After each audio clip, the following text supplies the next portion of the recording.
వెంట్రుక రాసి city life తో మసి నగరవాసంలో కేశాలకెన్ని కష్టాలో.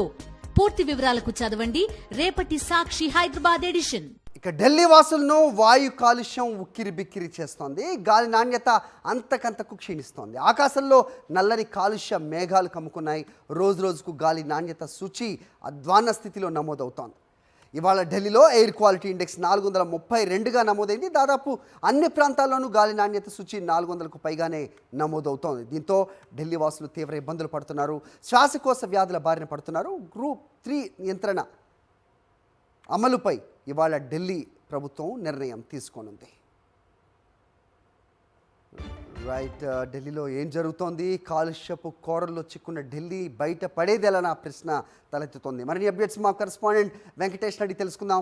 వెంకటేష్, ఢిల్లీలోని అన్ని ప్రాంతాల్లో కూడా 430కి పైగా ఈ ఇండెక్స్ కనబడడం నిజంగా విచారకరం. ఏంటి జరుగుతోంది?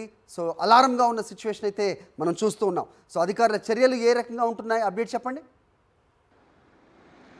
దేశ రాజధాని ఢిల్లీలో కాలుష్య స్థాయి పెరిగిపోయింది. ఇది సివియర్ కేటగిరీకి చేరిందని సెంట్రల్ పొల్యూషన్ కంట్రోల్ బోర్డు ప్రకటించింది.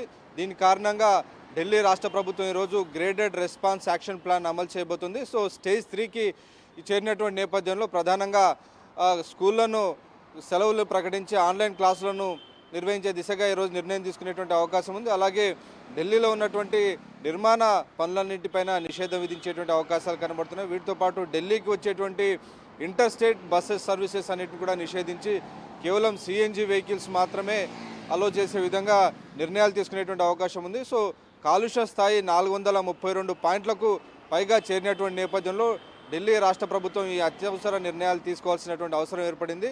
సో కాలుష్య స్థాయిని బట్టి గ్రాప్ 1, గ్రాప్ 2 ప్రస్తుతం అమలవుతున్నాయి. సో కాలుష్య స్థాయి సివియర్ కేటగిరీకి చేరినటువంటి నేపథ్యంలో గ్రాప్ 3 ఈరోజు యాక్టివేట్ చేసేటువంటి అవకాశం ఉంది. సో అది కనుక యాక్టివేట్ చేస్తే రేపటి నుంచి ఢిల్లీలో ఉన్నటువంటి స్కూళ్ళన్నిటికీ కూడా సెలవులు ప్రకటించి ఆన్లైన్ క్లాసులు మాత్రమే నిర్వహించేటువంటి అవకాశం ఉంది.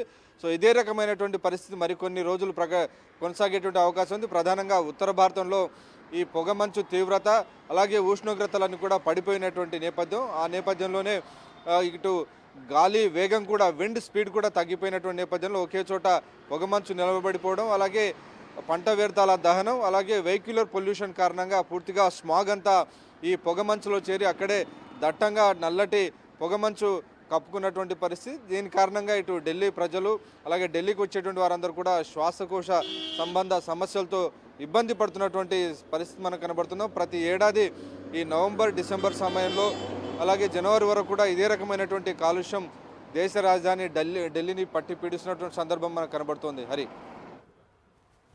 Right, thank you for the inputs Venkatesh.